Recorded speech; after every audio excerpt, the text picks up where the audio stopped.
Gerson, caríssimo Gerson. Para mim é uma honra estar aqui diante de um grande agropecuarista, um agropecuarista de muito sucesso, com muitas histórias para contar. E naturalmente, como um grande agropecuarista, um homem de muitas posses, obviamente que o senhor é o herdeiro de uma família muito rica. Agradeço esse tempo que você, Luciano, nos dispõe para esse colóquio, esse bate-papo de um homem de 87 anos de idade, 65 anos de casamento completados ontem. Parabéns. Completados ontem. E o que o velho pode oferecer?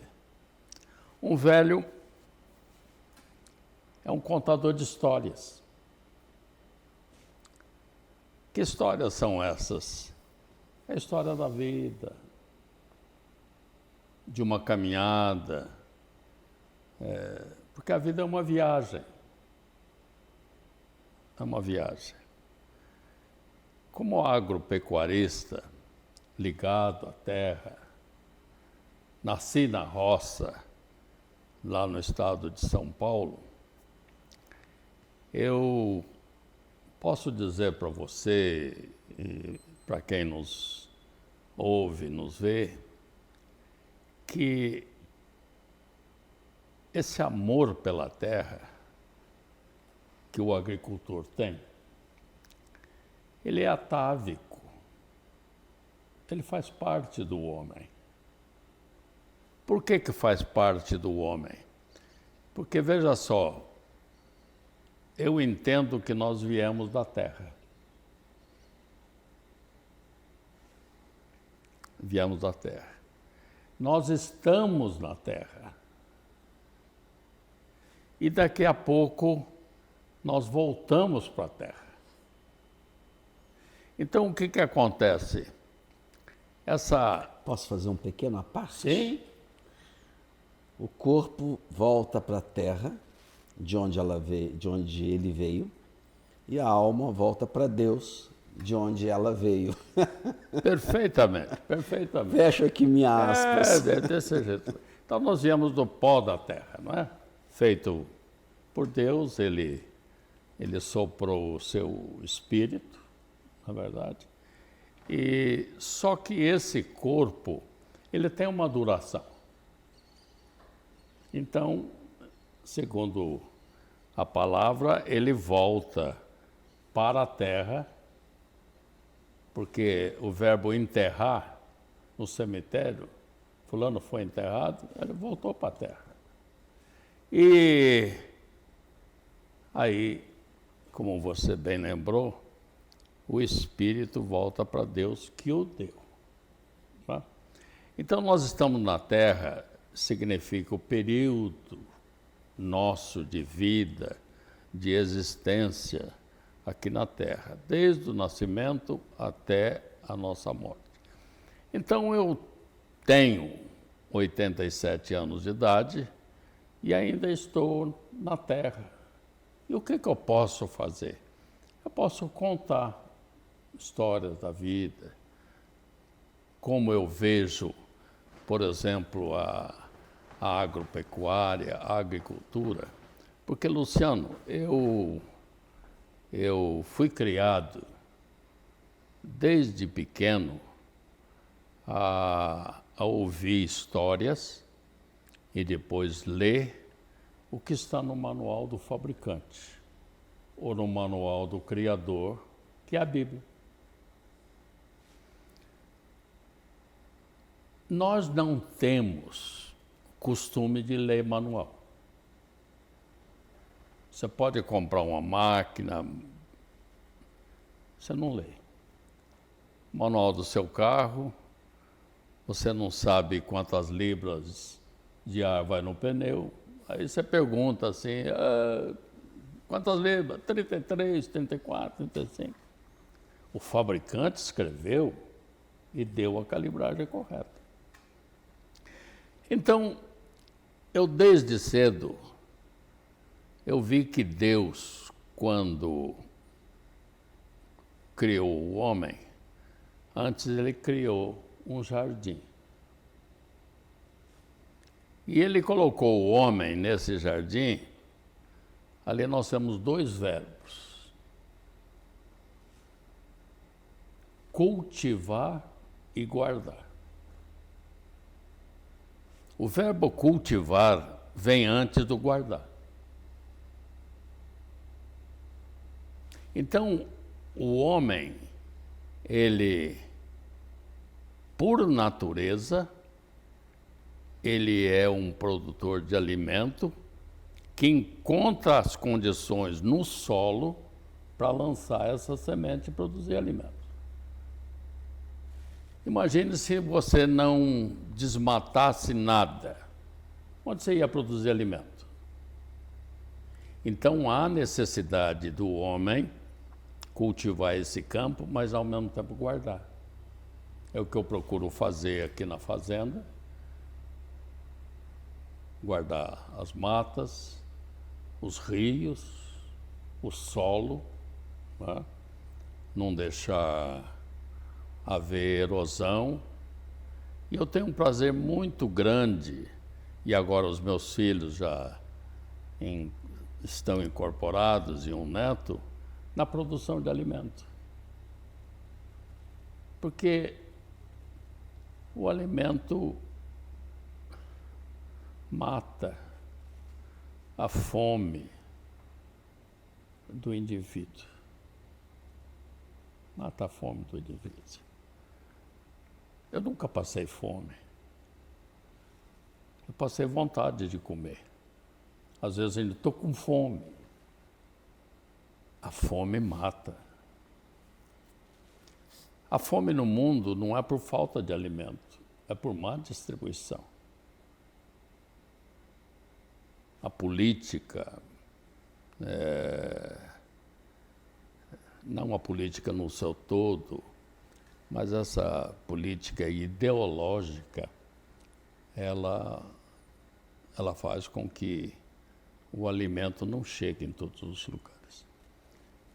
Então, como homem do campo, vivendo no campo, a gente tem muitas histórias para contar. E eu estou aqui à disposição sua para a gente contar alguma coisa. Excelente introdução. Qual foi o seu primeiro trabalho? Já foi lavrando a terra? Como você começou sua atividade profissional? Não. Eu nasci numa família muito pobre. Muito pobre. No estado de São Paulo. E meu pai trabalhava com o pai dele na roça. A agricultura no passado, ela era uma agricultura familiar, né? Onde o dono da terra, naturalmente o meu avô, que tinha muitos filhos, as famílias eram muito grandes, não somente por não haver os remédios, os contraceptivos, mas o pai precisava de mão de obra. E a mão de obra era feita na cama. Então, meu avô, por exemplo, teve 12 filhos. Então, seriam 12 enxadas. E meu pai tinha lá uma visão que ele não queria ficar no campo. Aí ele comprou um caminhão e começou a trabalhar, mas não tinha estrada, não tinha mecânica, não tinha nada, então ele não foi bem sucedido, mas foi continuando. E aí nós nos mudamos para Londrina, no Paraná, que estava no início. Londrina tinha 10 anos, esse ano ela completou 90 anos, Eu estou com 87 e eu, há 80 anos eu cheguei em Londrina. E eu fui um menino que procurou trabalhar desde cedo. Desde cedo. Fui engraxate. Minha mãe lavava roupa para fora. Eu carregava as malas de roupa. E chegou uma vez eu ter 3 trabalhos no mesmo dia. Qual a idade? 10 anos, 11 anos. E isso atrapalhou os estudos? Atrapalhou. O que aconteceu? Como o norte do Paraná, quem chegou para lá, ele chegou para desbravar, para trabalhar. Ninguém era de família rica, nada. A ferramenta dele era o machado, a foice, não é? E era trabalho. E eu optei pelo trabalho. Então sacrifiquei o estudo acadêmico, universitário. Mas que depois isso teve uma recuperação. Eu fui para os Estados Unidos e morei lá uma temporada, fiz o high school. E depois cursos complementares que nos deu uma condição. Sempre li muito. Eu li Shakespeare quando eu tinha 12 anos de idade. Eu tinha a coleção de Shakespeare.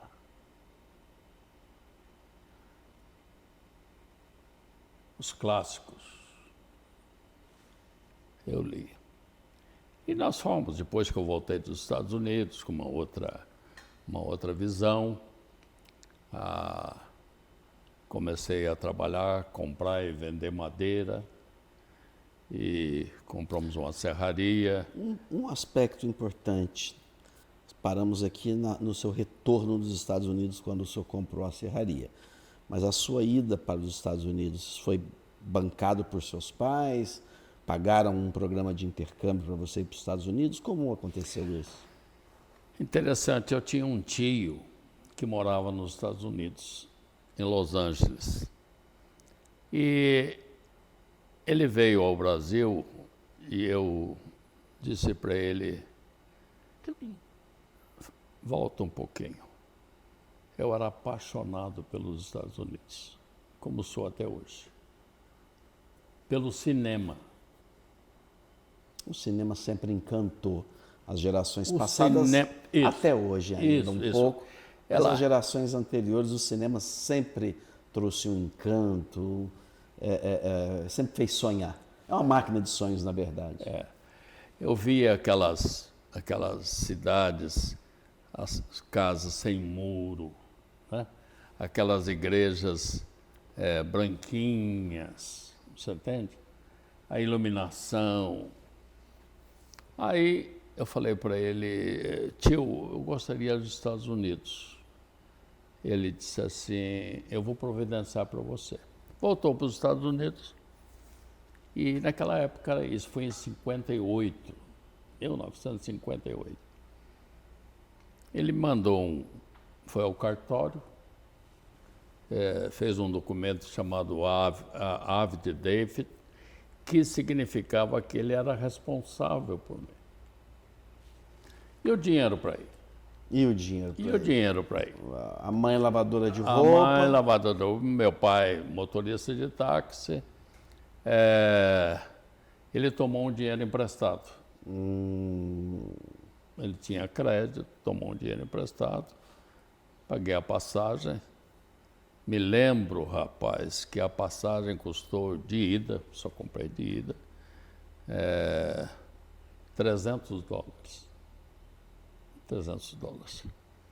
Aí fui para os Estados Unidos. Conta uma coisa interessante, a moçada de hoje, e vocês de hoje,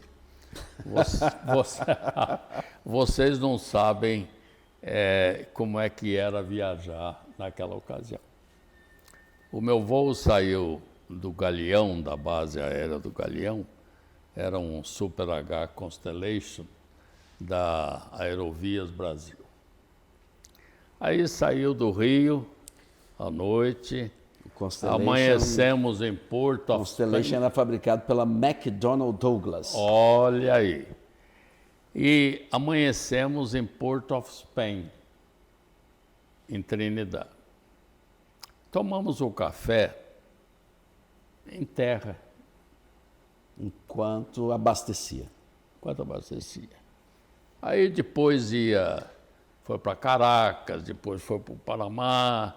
Eu sei que dava 24 horas do Rio de Janeiro para Miami. Já que o avião não tinha autonomia naquela época. E 24 horas. 24 horas. Hoje em dia é uma volta ao mundo. Né? Aí o que aconteceu? Eu fui para Tampa, na Flórida. Lá nós tínhamos uns missionários que moravam em Lusiânia. Nós fomos de Tampa, fomos para New Orleans e depois para uma cidadezinha. Aí eu tomei um ônibus, o Greyhound Bus, que tem aquele galgo. Aquele galgo correndo ali. Para ir para Los Angeles. Aí foram 3 dias. 3 dias no busão.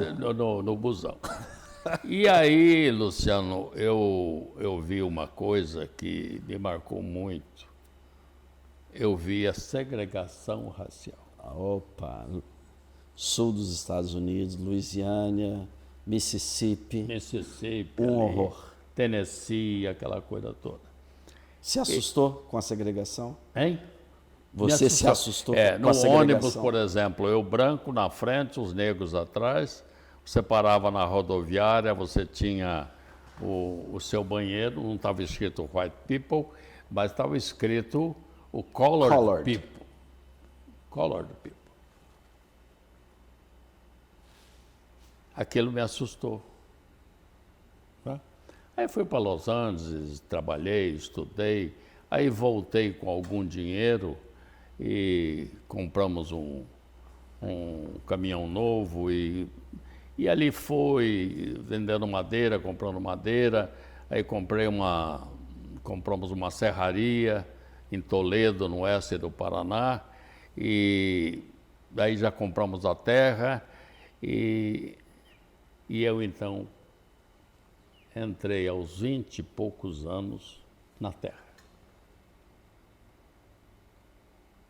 Mais ou menos em 1960. E pouquinho. 60 e pouco, Daí, começa uma atividade agrícola. Daí então, terra. Aí vieram os filhos, sem eu pedir. Um se formou em agronomia, o outro se formou em zootecnia. Tenho uma filha que é advogada e eles fazem parte dos nossos negócios. Interessante o filho trabalhar com o pai. Me perguntam, Gerson, como é que é trabalhar com os filhos? Com o filho. Eu digo o seguinte, precisa haver critérios, limites nos negócios. Por exemplo, Luciano, a gente vê muitas famílias sofrendo quando o cofre fica aberto. Cofre tem que estar fechado. O que eu retiro, os meus 2 filhos retiram. O que eles fazem com o dinheiro, não me interessa. O que eu faço com o meu dinheiro, não me interessa. Mas ninguém tira além daquilo que está estabelecido. Aí você pode dizer, mas e numa necessidade? Muito bem. Numa necessidade, Você precisa de 50 mil reais? Muito bem. Você leva os 50 mil reais, mas você vai receber 50 mil reais e teu pai vai receber 50 mil reais no devido tempo. Você não precisa devolver.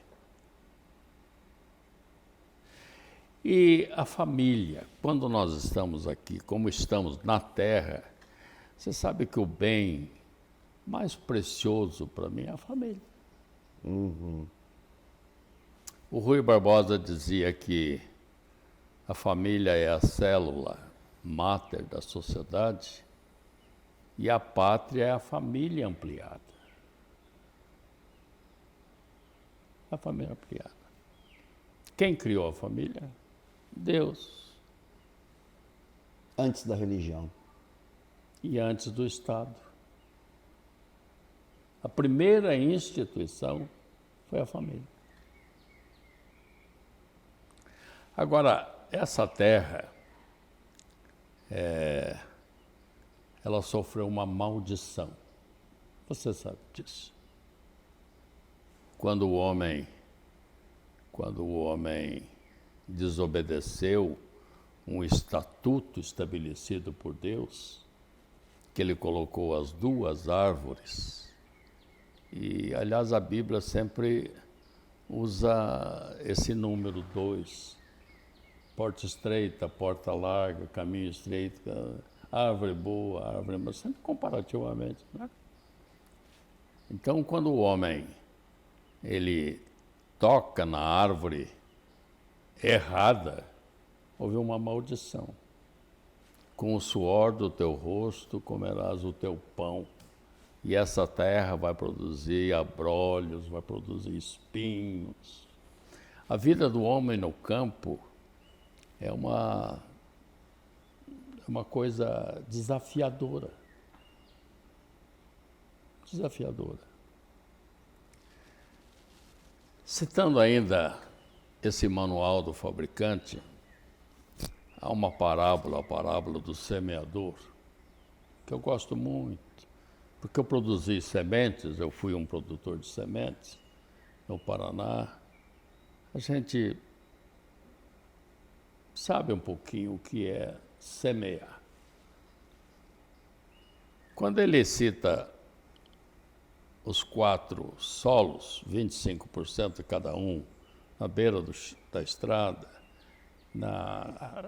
no solo raso, na pedra, nos espinhos sufocados, aí entramos na terra boa. Todo mundo diz, olha que maravilha, 25 cai na terra boa.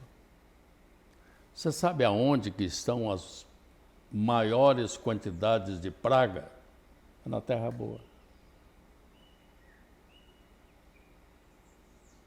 Uhum. É na terra boa. Então, às vezes, o indivíduo, ele passa por uma experiência espiritual, ele acha que o Evangelho, o Cristo, a ressurreição é um guarda-chuva. Não. Essa semente que caiu no coração dele, que é terra boa, ele vai enfrentar todo tipo de praga. E daí? Então, o homem do campo, ele enfrenta isso. Ele enfrenta isso. A praga foi tão grande que o primeiro homicídio foi do quê? Entre um Foi agricultor... de um agricultor que matou o irmão pecuarista. que era pecuarista. É. E eu tenho um filho que é agricultor e tenho outro que é pecuarista. Mas eles não andam armados não, né? Aí você precisa ver o equilíbrio que deve haver. Por que, Luciano? Porque, aí eu volto, você me desculpa, mas eu volto ao manual do fabricante, quando Jacó se encontra com Esaú. Tinham tido problemas, Jacó com medo, mas veio Esaú, beijou, Depois Esaú disse para ele assim, Jacó, nós vamos juntos. Ele disse, meu irmão, não. Não. Eu tenho vaca parida, eu tenho mulher com criança no pé, eu tenho que ir no pasto do gado. O pecuarista tem um pasto do gado, o agricultor não. O agricultor planta hoje, daqui a 90 dias está colhendo. É vapt-vupt. E a pecuária não. Tem um ciclo de 7 anos. Agora, como harmonizar isso? Não é fácil. Não é fácil. Mas Deus nos tem dado uma graça que temos uma família unida, um respeita o outro, e nós vivemos aqui nessa situação. Eu tenho 33 anos de casado e quando eu conto, as pessoas normalmente ficam bem impressionadas. Nossa, muito tempo, como é que conseguiu muito? Você tem só o dobro. Tem só o dobro, de 66, é isso? 65 ontem. 65 ontem. É tecnicamente o dobro, né? Do meu tempo de casado. Como é isso? É um mistério. Não tem receita. Se houvesse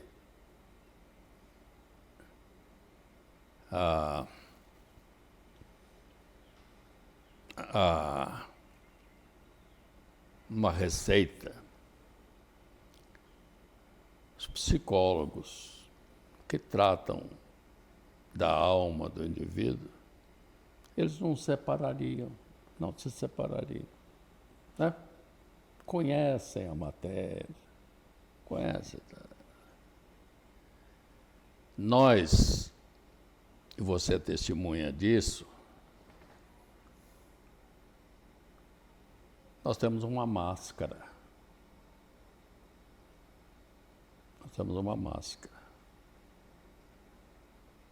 E essa máscara, ela vai sendo retirada no casamento. Antes do casamento, tudo é beleza, né? Romantismo, tá? Depois a coisa começa a pegar. Um dia perguntaram para mim assim, Gerson, você está fazendo 60 e tantos anos de casado. Me conta, o que... Não sei. Aí ele disse assim, você conhece a Irani, que é a minha mulher? Eu falei, eu vou ser sincero com você, eu conheço o corpo dela. Mas a mente não.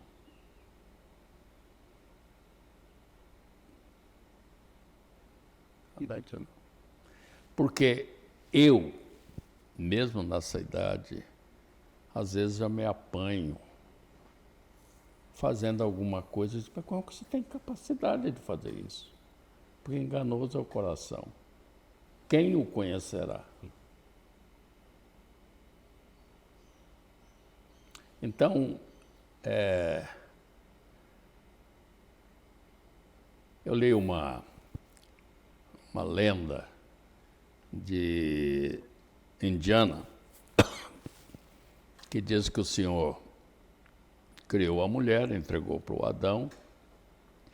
o Adão saiu alegre, feliz.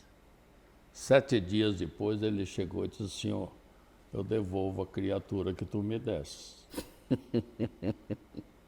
Não aguento. Ela me perturba o tempo inteiro. Ela quer que eu dê atenção para ela o tempo todo. Aí deixou a mulher para o Senhor. 7 dias depois volta o homem, o Adão, e diz, Senhor, minha casa está triste, Aquela mulher que falava o tempo inteiro, não está mais lá. Me dá de volta. Levou. 7 dias depois, volta o Adão. Senhor, agora não dá. Agora não dá.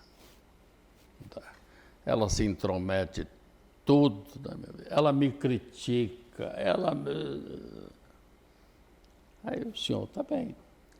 Aí o Adão falou assim, Senhor, eu não posso viver com ela, mas eu não posso viver sem ela. Aí o senhor disse assim, você não pode viver com ela e não pode viver sem ela. Então, adaptem-se. O casamento, para mim, é uma adaptação. Você tem um equipamento, você vai botar na tomada, o pino é diferente. O que você faz? Você compra um adaptador. Então, o casamento é uma adaptação.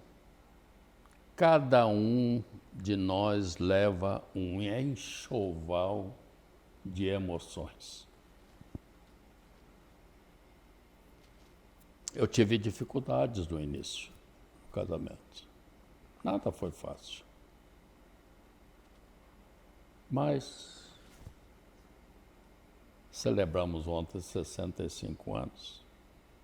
Eu a vi quando ela tinha 12 anos, eu tinha 13. Explodiu meu coração. Foi amor à primeira vista. E continuo amando até agora, respeitando.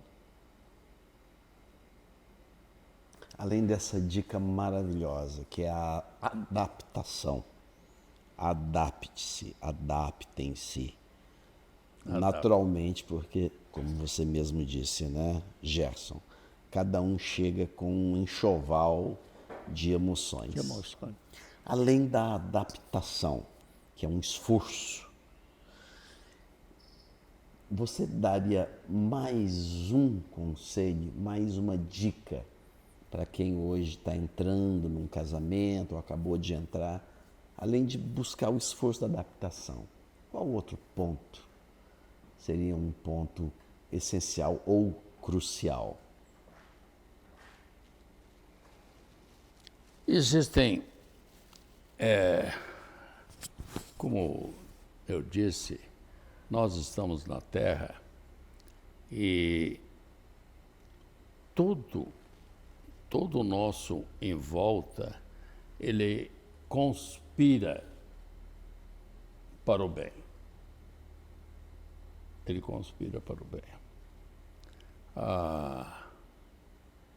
No passado, os casamentos, entre aspas, eram longevos. A mulher era completamente dependente do homem. Não é isso? Aliás, até os pastores e padres, quando fazem casamento, às vezes até que a morte os separe. Aí tem muita gente, a morte do amor, isso, aquela coisa toda. Mas essa expressão, ela surgiu na igreja anglicana em 1600 e pico. Então havia um ordenamento ali para o casamento até que a morte separa. É que o indivíduo naquela ocasião vivia 30 anos.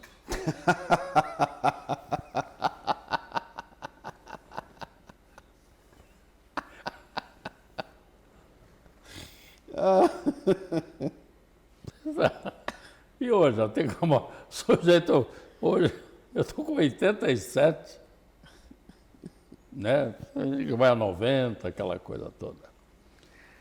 A cabeça da mulher é uma, a cabeça do homem é completamente diferente. Isso é muito melhor, né? São dois bichos diferentes. Da mesma espécie humana, só que é de gênero diferente. O valor para um não é o valor para o outro. Então, até uma história que corre por aí, que entrevistaram um homem e disse assim, o senhor está casado há tantos anos, qual é o segredo disso? Aí ele disse assim, olha, hoje ela tem razão, amanhã ela tem razão e depois eu estou errado. Então, a mulher sempre tem razão. E eu digo para essa moçada, não discuta. Fica quieto, deixa o tempo passar, deixa a emoção se acalmar, aquela coisa toda. Paciência. Eu diria assim, Paciência. seja paciente. Seja paciente. Procure conhecer algumas verdades e realidades do casamento, a interferência da família no casamento. É horrível. Tem filho, a palavra diz que deixará o homem, seu pai e sua mãe, e se unirá à sua esposa, sua mulher, será um do outro. Tem gente que não deixa a casa. Não deixa a casa. Eu digo, faço muitas palestras, alguma coisa, procure morar junto com o pai, junto com a mãe, ou muito perto, não. Não corra para a mãe contando os problemas que você tem com o seu marido, ou com a sua esposa. São vocês dois têm que resolver o problema. É preferível você ir a um conselheiro, a um padre, a um pastor, a um psicólogo, que ele não está envolvido na coisa, porque você procura o conselho do pai, o pai é parte interessada daquilo, a mãe é parte interessada.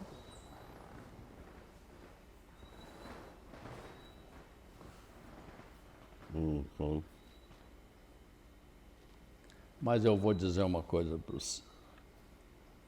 Casamento é uma beleza. Luciano, vamos verificar o seguinte. Vamos verificar isso com toda sinceridade. Você pode ser um religioso, você pode ser um político, você pode ser um rotariano, você pode ser um leão, você pode ser um maçom, você pode ser tudo. Tem inúmeros amigos. Você vai envelhecendo.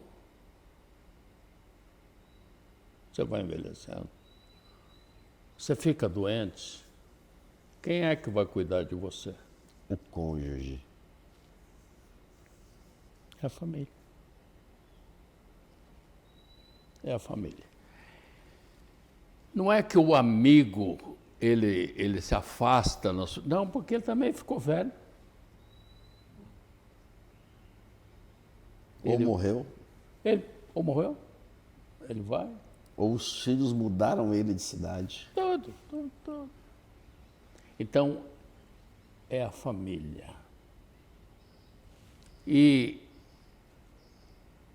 eu falo, defendo, no casamento, a mãe não pode ser uma supermãe no sentido de só cuidar do filho e deixar o marido de lado.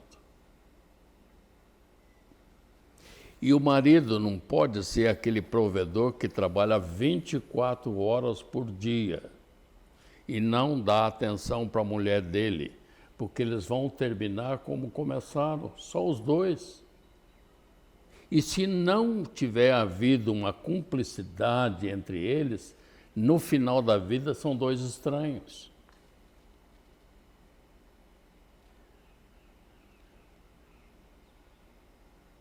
São dois estranhos. Não é incomum nos dias de hoje nós vermos casais maduros, muito maduros, os filhos com 30 anos de idade, já saíram de casa, olha um para o outro e fala assim, e aí, por que a gente está junto? Era para criar os filhos, né? Já criamos, já. Então, E agora? Então cada um vai para o seu canto, porque somos dois estranhos, estávamos numa sociedade de criar menino. Não havia o que você disse, a importância da cumplicidade, de preservar a amizade, de conversar, porque de fato, quando os filhos forem embora e vão, porque nós fomos e eles irão, de uma forma ou de outra, seja de uma forma ou de outra, vai acontecer, vão casar, vão ter a casa deles. E mesmo que não case, vão querer em algum momento, sobra os dois. E qual vai ser a conversa? Qual vai ser o papo? Qual vai ser o programa? Não viajaram juntos. As viagens trazem recordações extraordinárias. Não é? Aquele interesse num período da vida, que é a vida sexual, ela adormece, então já não há mais o atrativo do corpo. Aí há um companheirismo salutar, gostoso, você entende? De recordar o passado, família. Então eu diria para os que estão se casando agora, vocês estão iniciando uma viagem a dois. E você só conhece o parceiro na sua viagem quando você viaja com ele. Você pode ter um casal amigo, tá, aquela coisa toda, viaja com ele para você ver. Aí você começa a ver as picuinhas entre eles, os valores de um, os valores do outro. Eu já viajei em excursão muitas vezes. Você via cada coisa extraordinária, um casal bonito. Sabe? É nessa viagem. O casamento é uma viagem. Sim, a vida é uma viagem, o casamento é uma viagem, e depois que a gente escolhe o companheiro, a companheira ou o companheiro de vagão... É verdade. Seguir no vagão. É verdade. Então, Luciano, talvez voltando àquele início, falando sobre a semente, eu tenho dito o seguinte: produza frutos onde Deus te semeou. Onde? Na terra, na cidade, na escola, no banco. Onde você for colocado, produza frutos. Que frutos são esses? Floresça onde foi plantado. Onde você...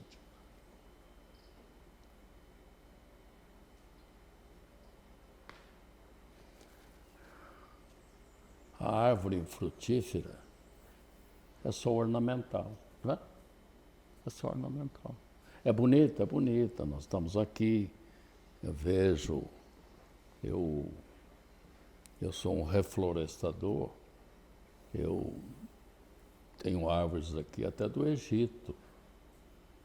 Fui a Mênfis, no Egito, há muitos anos, e vi uma árvore bonita no deserto, lá em Mênfis, e eu vi que ela estava com vagem. E dei um dinheiro para um beduíno, ele subiu lá, me deu 2 vagens. Eu estou com umas 40 dessas árvores hoje, em frente ao escritório, aqui na fazenda. Ela está lá. Que legal. Ela produziu sementes.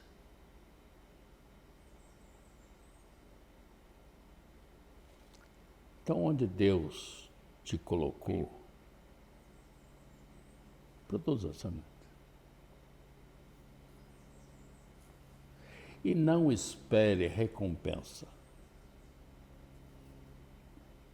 Você pergunta, pergunta não, um limoeiro, uma laranjeira, uma coisa, a natureza dela é produzir. Ela não pergunta, escuta, vocês não vão reconhecer? Não. Nós sofremos de um mal muito grande, que é a teomania, a mania de Deus, da grandeza. Nós queremos diploma, nós queremos reconhecimento, nós queremos isso, nós somos educados assim. Não. Tchau. Gerson, o Brasil, ele passou por uma transformação gigantesca durante a sua vida. O Brasil de hoje, ele em absoluto não é o Brasil da sua infância. Você teve a oportunidade de ver um país sendo transformado em vários setores. Suponho que na sua infância telefone fosse algo de ricos apenas e além de caro, escasso. Hoje nós temos mais telefones no Brasil do que o número da população. O número de aparelhos em funcionamento é superior ao número de habitantes. Esse foi um fenômeno brasileiro, mas foi um fenômeno mundial também. Alguns fenômenos foram só brasileiros, como, por exemplo, quando você era jovem, bem jovenzinho, você certamente ouvia uma expressão que hoje não se diz mais. Eu cheguei a ouvir isso ainda. O Brasil tem o potencial de ser o celeiro do mundo. Dizia-se que o Brasil poderia ser o celeiro do mundo. Hoje nós efetivamente somos o celeiro do mundo. Nós vimos também uma urbanização crescente, crescimento populacional triplicado nos últimos 80 anos, triplicado. Em 1970 éramos 70 milhões em ação, avante seleção. Hoje 210 milhões, 3 vezes mais. E eu poderia continuar citando vários números mostrando toda a pujança da indústria, da produção, da população, etc.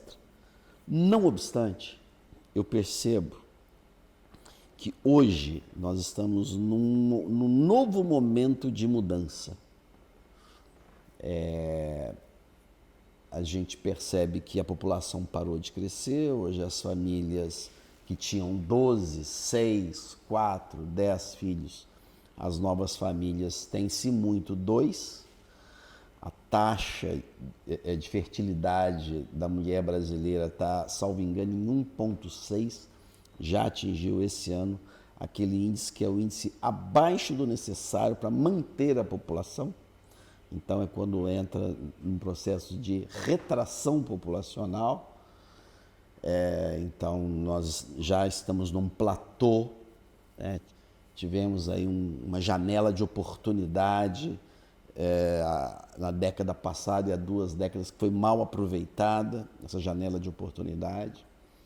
Temos uma população retraída, temos uma série de mudanças culturais. Enfim, estou colocando um cenário muito amplo para uma pergunta que eu entendo que ela é muito ampla, por isso eu colocar todo esse cenário. Como você enxerga, como você prevê, como você sente o Brasil, o nosso país, esse país que você trabalha, o país que os seus filhos já são adultos, o país que vai sobrar agora para os seus netos, que serão os novos dirigentes da nação, das prefeituras, das secretarias de Estado. Como você enxerga esse novo Brasil? Para onde nós estamos caminhando? Em todas as áreas.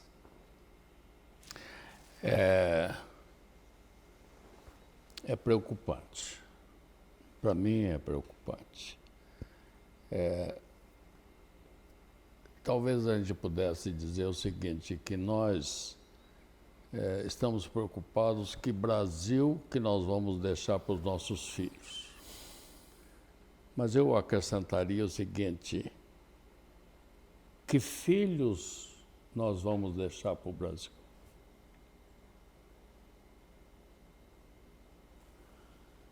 Porque tudo passa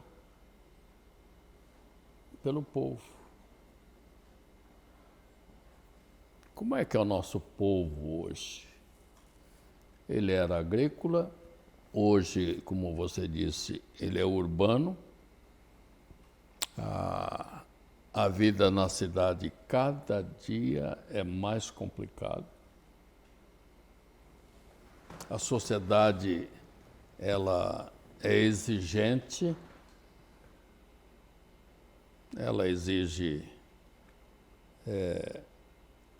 veja só, voltando lá atrás, o Cristo dizia o seguinte, por que andais ansiosos com comer, beber e vestir? Não foi? Quais eram as necessidades básicas? Comer, beber, vestir. E as necessidades básicas nossas hoje são inúmeras. Inúmeras.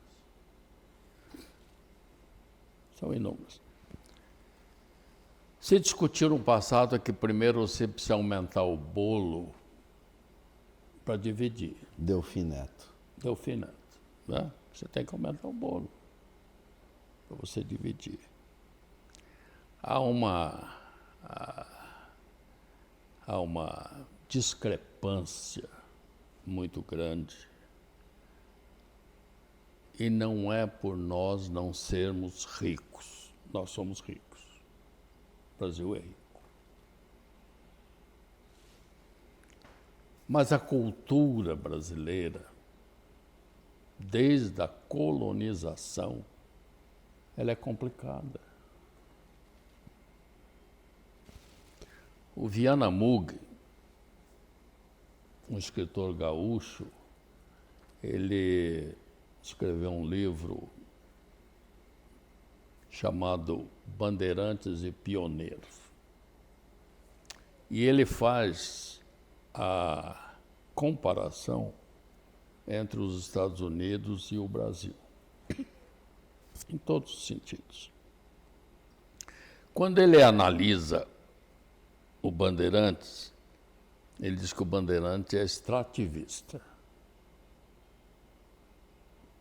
Quando ele analisa o pioneiro, é aquele que vem e fica. O americano, o inglês que veio para os Estados Unidos, fugia de uma perseguição de Henrique VIII na Inglaterra, perseguição religiosa. Ele chega nos Estados Unidos, imediatamente ele se auto-intitulou americano.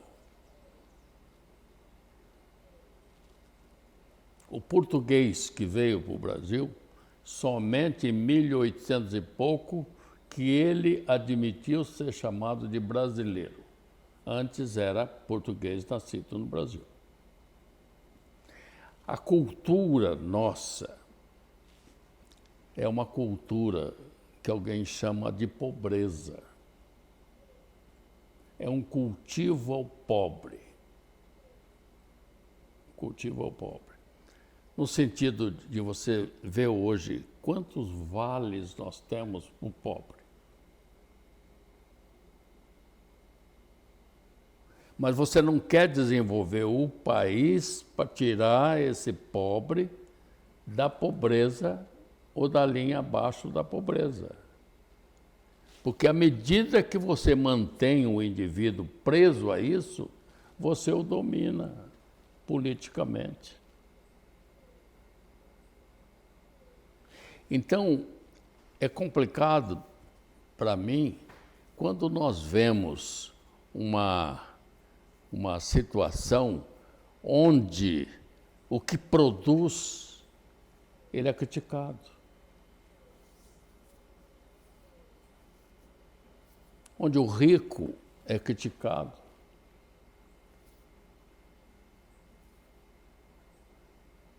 Nós temos riquezas extraordinárias, mas há uma discrepância, há uma má distribuição das coisas, além da corrupção que nós temos.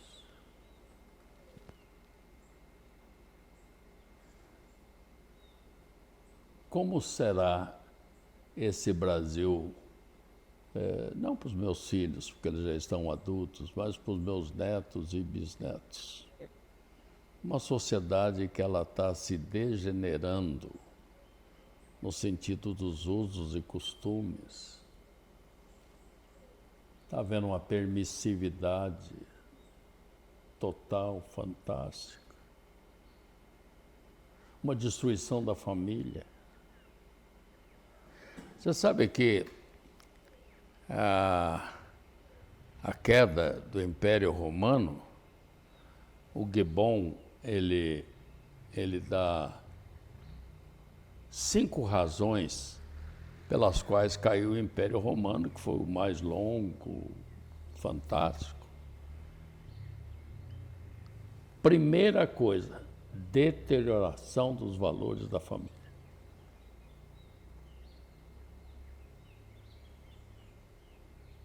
Deterioração dos valores da família. Não tem mais a hierarquia na família, não tem mais o entorno da mesa com a família. Você não tem, os pais hoje não impõem limites. No meu tempo lá passado, o filho tinha medo do pai, hoje o pai tem medo do filho.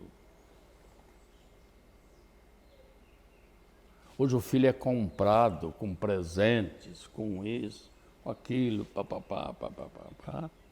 O pai não sabe dizer não para um filho. Uma professora é agredida na escola. Pergunto, Luciano, como é que vai ser isso?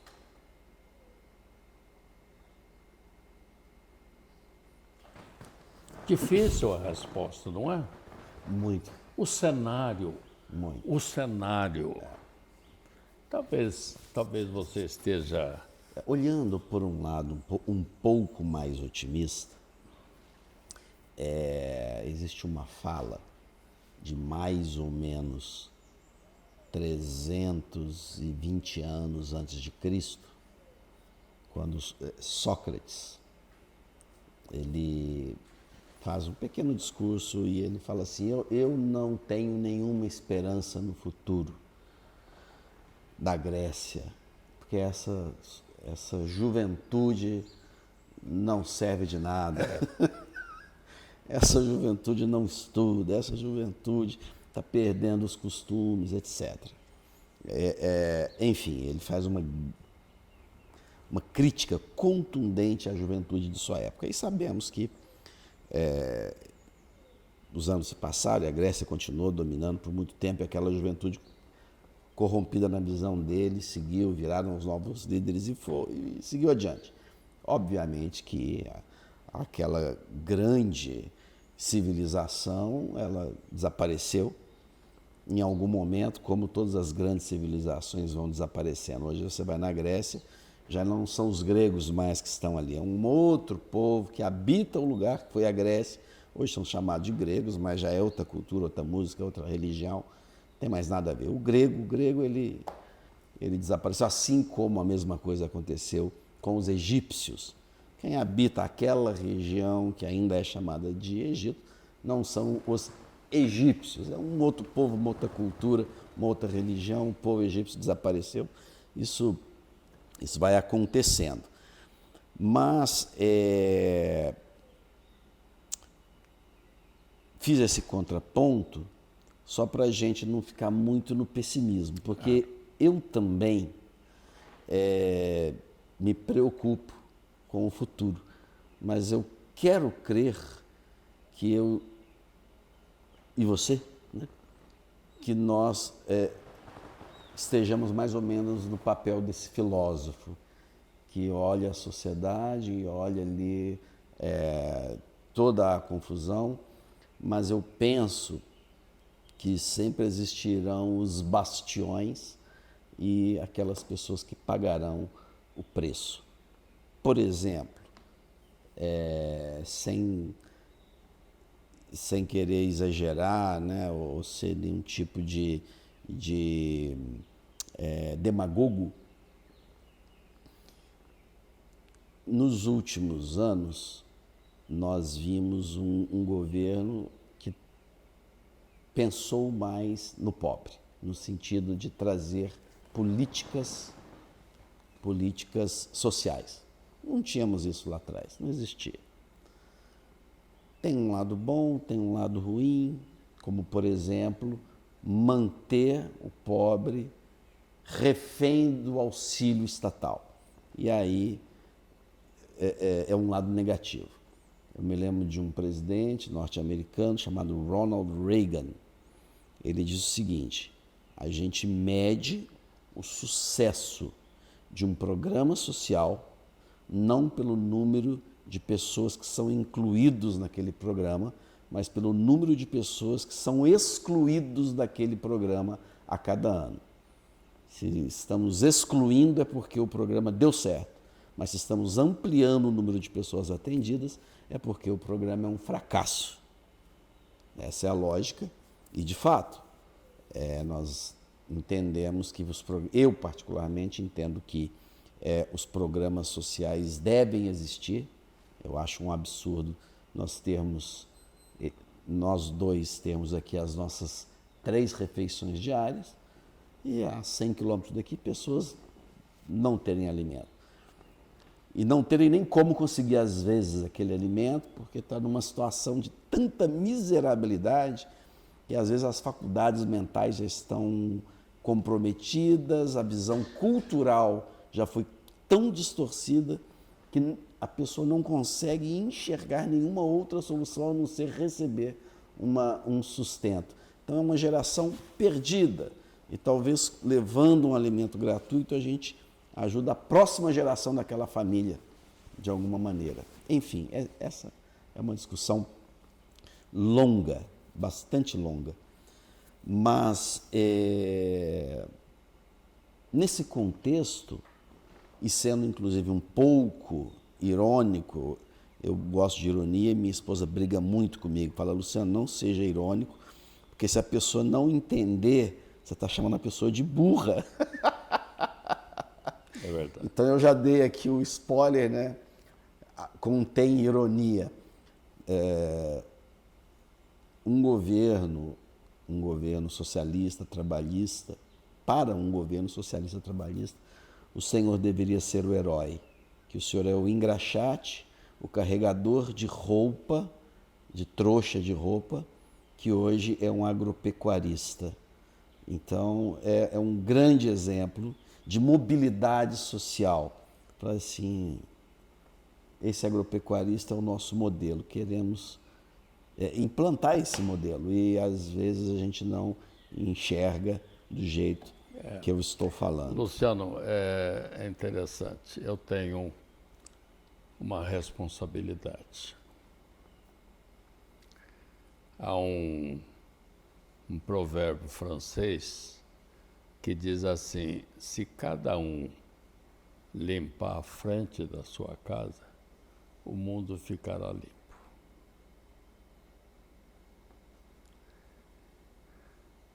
Vamos aplicar. Eu fiz o que podia, o que não podia, a graça de Deus nos cobriu. Eu limpei a frente da minha casa e eu vou deixar filhos, netos, que farão a diferença amanhã.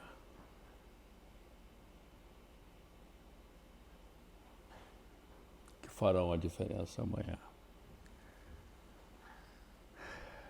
Um velho de 87 anos Ele, por natureza, ele é muito mais precavido do que o jovem. A liderança, a palavra líder, vem de uma palavra do inglês antigo, chamado litan, que significa aquele que conhece o caminho. Aquele que conhece o caminho.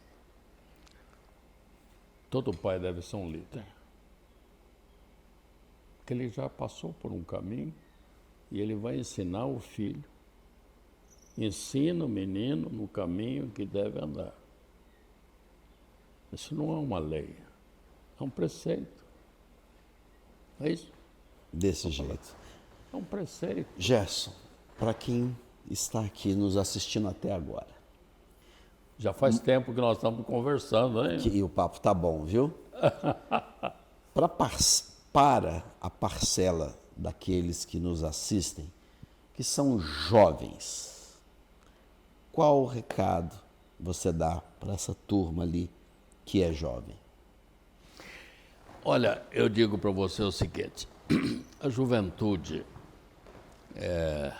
você falou muito bem de Sócrates,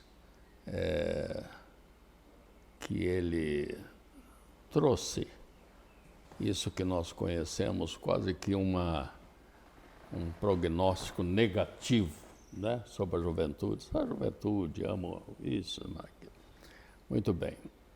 O que eu posso dizer para o jovem de hoje? O jovem de hoje é mais bonito do que de antigamente. Ele é mais alto, ele é mais forte, ele é mais saudável. Não é? Okay. O jovem de hoje, ele olha, não é só o de hoje, a estética, o bonito. Bonito. Nunca se fez tanta cirurgia plástica como se faz hoje para você eliminar determinadas coisas que te incomodam quando você olha no espelho. As academias, quer ver uma coisa que aumentou extraordinariamente? A academia. Todo mundo fazendo exercício, Alimentação.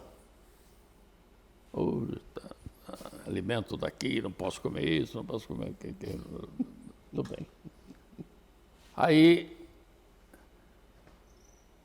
nós procuramos o alimento para o nosso corpo físico. É o que eu falei no início, e esse corpo físico volta para a Terra. Então, se eu puder deixar uma palavra, além do corpo físico, alimente a sua alma, porque essa é eterna. Essa é eterna. E quando você tem uma alma alimentada, o que vai acontecer? Você não vai só olhar para a estética, você vai olhar para a ética. O que é a ética? A estética é o bem feito, é o bonito. A ética é diferente.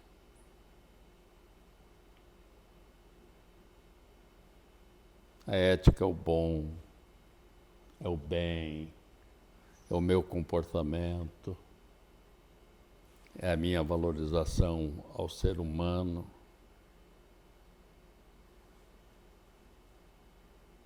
Eu diria isso. Eu passo isso para os meus filhos, para os meus netos. E, Luciano, o maior exemplo não é a palavra. melhor exemplo é a maneira como você age no dia a dia. Perante os seus filhos, perante seus empregados, perante a sociedade.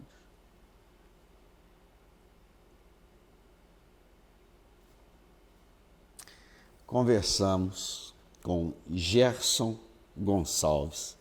Uma grande satisfação ter esse bate-papo com esse agropecuarista que está deixando um grande legado. Obrigado por esse tempo, Gerson. Agradeço, Luciano, por ter vindo aqui a esse jardim. E eu sou o Adão que está cuidando do jardim. Está cuidando do jardim. Nada disso aqui é meu. Nada.